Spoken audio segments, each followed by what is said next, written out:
hope you're having an awesome day. So the title suggests this is I'm just going to go over what did Jesus really mean by drawing all men. And what prompted me to do this, I was watching a video yesterday in the YouTube world by a gentleman who, I'm not going to mention his name, but he has a lot of followers. And he very, very anti-Calvinist. I mean, you could see it in his voice, you can see it, I mean, he's about as anti-Calvinist as they come. And that's okay. I mean, if that's his position, I respect that. But when we become emotionalized, we tend to be blinded to the objective realities around us. That's one thing that I noticed going on with this gentleman. But not just that, but he's going over a passage where he raised the question, how are they reaching this conclusion? And so the passage that this gentleman is going over is John chapter 6. Now, by the way, if you go to the description below, there's some links. So one of them will open up this file right here, Draw All Men PDF. So he's going over John chapter 6, verse 37. Now I have a bunch of verses here lined up with the common word Father. So you can understand, hopefully, the centrality Father, that we are totally dependent upon Him when we look at these verses. So the verses that I line up is John 6:37, John 6:44, John 6:65, Matthew 11:27 through 30. So the verse this gentleman was going over is John 6:37, and he went over, all that the Father giveth me shall come to me. And he seemed to be okay with that, But then for some reason, when this gentleman read the second half, it's like this didn't even exist. And without realizing it, he was superposing to the text the will of man rather than the will of the Father. And how he basically said, well, Calvinists, look what it says here, completely ignoring the first half. So where does this come from? How did it get this idea? Because when you look at John 6:44, there's no room for human will here at all. The will of man in here at all. There's no human element here at all. And the same thing was here, John 6:65. So how can you compare these passages and reach such a conclusion? And what I realized, watching several of the videos, he's looking at John 12:32 as if Jesus ain't going to draw every single human being in the face of the planet to himself. But I think what he failed to recognize, one is audience relevance. Who was Jesus speaking to in John 12:32? And chronology, what led up to this statement made by Jesus. And so if we look, when Jesus said this, that's what I wrote down, and you can see in the PDF, he was talking to his disciples, audience relevance, he was talking to the disciples. They were Jews whom Jesus was preparing to fill the following passages of Isaiah. Now we're getting a chronology, what led up to this.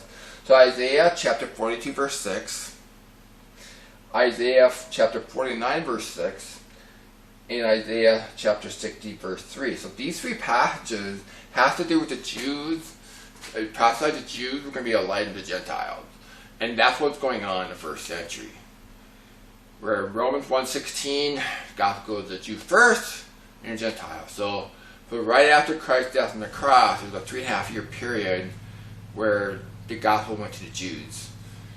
And then Acts chapter 8, when the sheet came down, Peter, that moment, that's when the gospel started going to the Gentiles. And then a little while later, then Paul comes on the scene.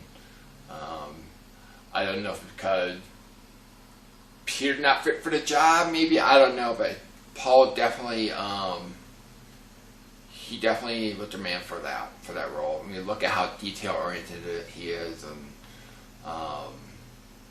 I myself, just personally, I don't consider him a very detailed person. He tends to just, shoot on the fly, and he has a history of that. It's recorded in the Bible. Nothing against Peter, but anyway, Paul comes on the scene and becomes a apostle to the Gentiles.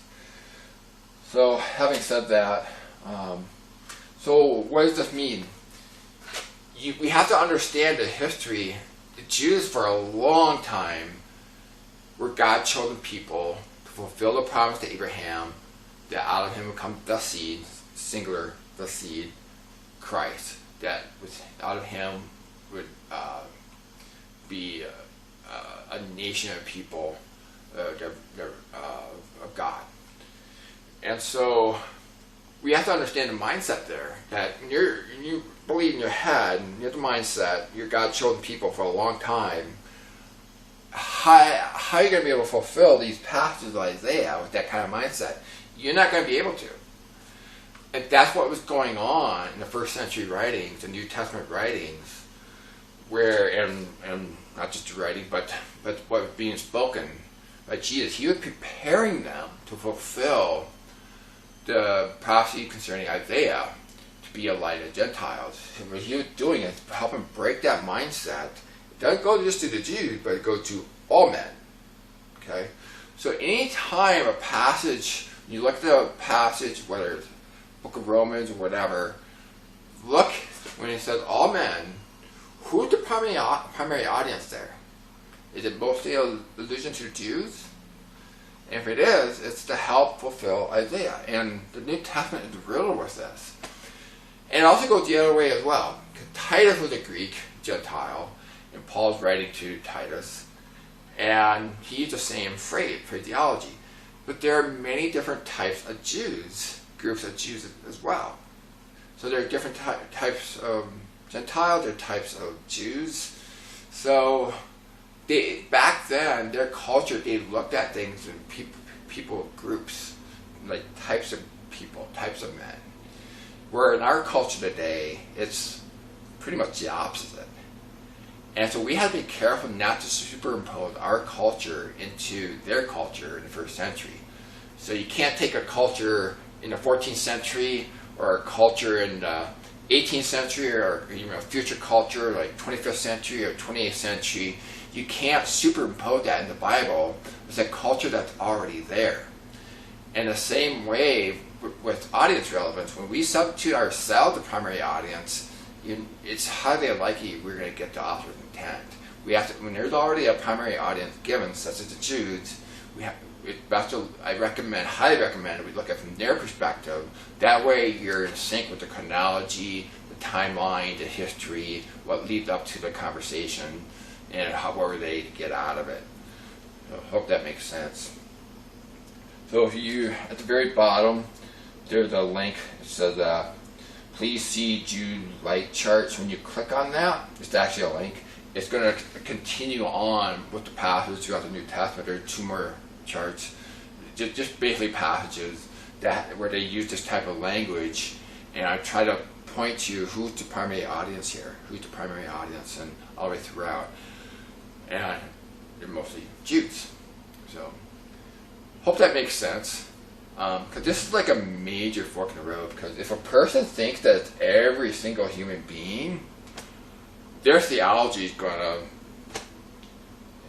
going to go down a dangerous path, and it's just going to lead to a man-centered view. And that's what's going on. The gentleman that went over this particular verse, it's just man-centered. There's no getting around it. Again, he was superimposing the text, the will of man.